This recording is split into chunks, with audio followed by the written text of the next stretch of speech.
Welcome back. Now we're going to talk a little bit about hardware architecture.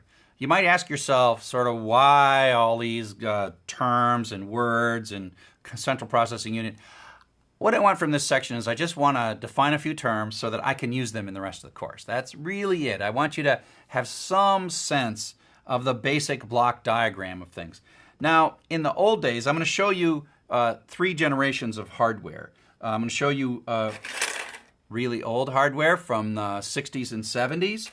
I'm going to show you sort of medium old hardware from the 90s and early 2000s. And then I'm going to show you sort of super brand new hardware that's sort of, this is a Raspberry Pi, and it's the kind of highly integrated hardware that goes into things like the cell phone. So I'll kind of be going back and forth between three complete generations of hardware. But the picture and the concepts that I want you to understand is these terms: central processing unit, main memory, secondary memory, and input-output devices. So we'll start with input-output devices. They're the way that this computer accesses the outside world. So things like the mouse, the keyboard, right? I got a keyboard here. Keyboard, screen, all these things. Oh, I don't want to mess up the keyboard there. And so these are the input-output devices. There's a little, that's okay. Just mess up a little bit. No problem at all. Output devices, screens, and that's sort of how the humans in the outside world interact. Software, inside the computer, we have the central processing unit and the main memory and then the secondary memory.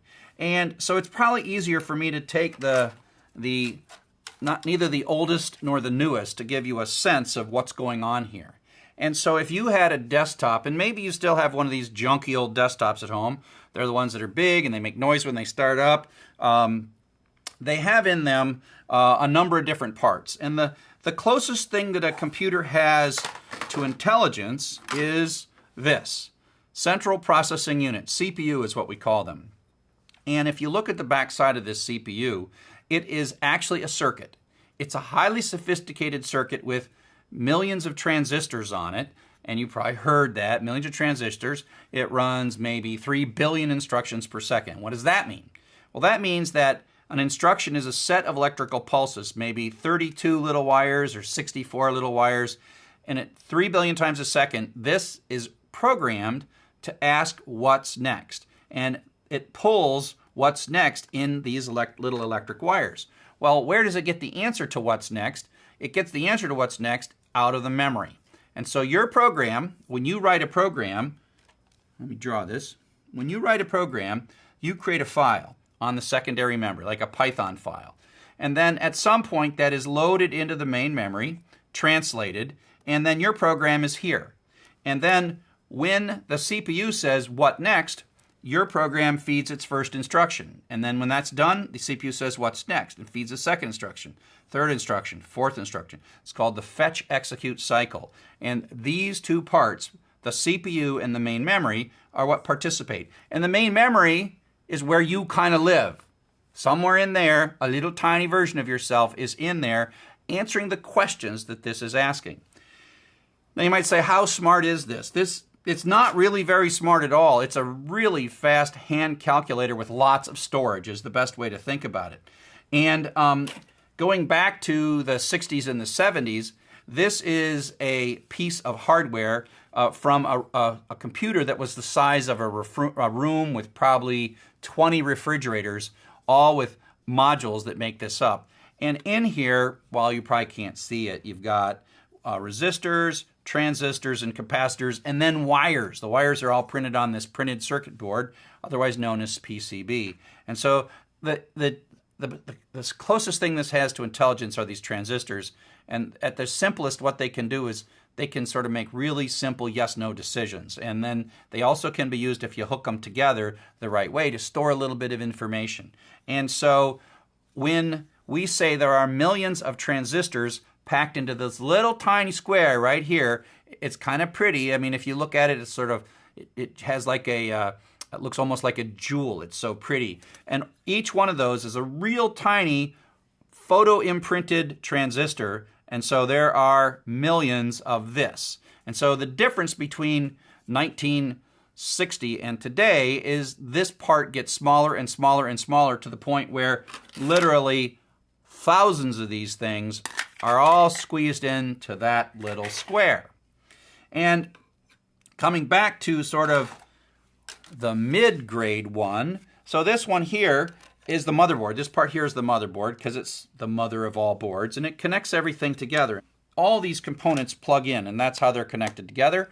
And there's a whole bunch of wires that go back and forth on this. And so this is how your program, in a sense, is transported from the memory to the CPU. And so this motherboard connects them. Another thing that's connected to the motherboard is secondary storage. Now, the reason we have to have secondary memory or secondary storage is this is designed to be really fast. The main memory is super fast, and what happens is when the computer turns off, your program is erased from here.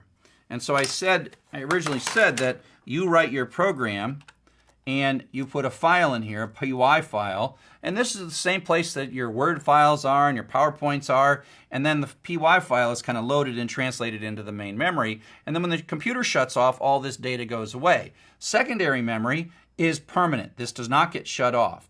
And so in the old days, this old day stuff, we used to store on our programs and our files on a hard drive. And you may even have a computer at home where there's an actual physical spinning platter of magnetic media and a little head that goes in and out to read and write the data. And so it actually records magnetically. When you put a file in, it records it, and then when the power's off, the magnetic recording stays here.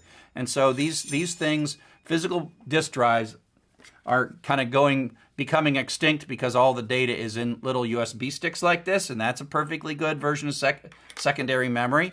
But at least for us, we can look at these beautiful antique mechanical gadgets that we used to store data magnetically when the power goes off. Now this one here is pretty broken, and it's pretty in bad shape, so it's probably not really storing much of anything. So in the summary of this picture, the thing I really want you to get out of this picture is a series of definitions.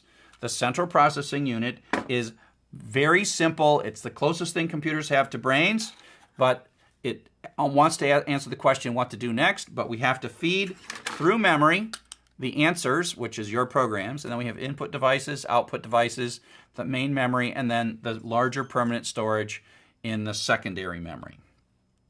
So where you live inside of a computer is basically in the main memory. When you write a program, you type it in. The computer, you outside the computer are typing on your keyboard, and you're typing Python commands into a file, like if x less than 3 print, right? And then that gets loaded into the main memory, and so this is a creative version of yourself. It's your instructions that are going to be run, and that program ends up in the main memory, and then it's run. So this is sort of where you live inside the computer. Think of it that way. You're living in main memory when your program is actually executing. Now it turns out that the instructions that this central processor uses are a series of zeros and ones. And when I said like 32 zeros and ones or 64 zeros and ones, simultaneously are fed into this for each of the instructions. We use a language called machine language. And I would love someday to teach you machine language, but we don't have time right now. And that's more moving towards being a computer scientist when you start learning machine language. But basically, we don't have to worry about that too much. We write Python, and we write in Python, and then something effectively translates it into machine language. And then machine language is the thing that runs and runs and runs and runs. And so someday you might take a look for that, but that's more of a computer science thing. And the software that does this translation, which is either called a compiler or an interpreter, we could talk more about that when you become more of a computer scientist. But for now, we're going to worry about how to write this code, and the rest of this sort of is going to fall by the wayside as we go forward. So I got a couple of videos here. This one video, hopefully the YouTube URL is still good. If not, we'll try to find another way to get you linked to a good copy of it. But basically these, as I said, there are millions of transistors in one of these things, and there's a lot of electricity going through these things, and when your computer heats up on your lap, It's this little part here that's working really hard, doing things 3 billion times a second. So someone has made a video, not a very good video, but it's from a long time ago, where you take the cooling part off and you watch what happens to these CPUs when they're doing all this work 3 billion times a second using all this electricity and they're not properly cooled. Another cool video that we have is a video of hard drives and how they actually spin in reality. This one is totally messed up because I've been beating on it for years and playing with it, using it in all my classes for years, so it's in really bad shape. But this video shows you how that works and how it actually spins in reality. And you'll hear noises that if you had a desktop computer, you'll kind of recognize the noise, and then you'll have an idea of what's going on inside that computer as that secondary storage is moving around. And like I said, secondary storage is becoming less and less relevant as we move to solid state storage, like the kind of storage that's in a USB stick. So up next, we're going to talk about how we write that Python. I talked a little bit about the hardware now, and now we're going to get started writing some Python.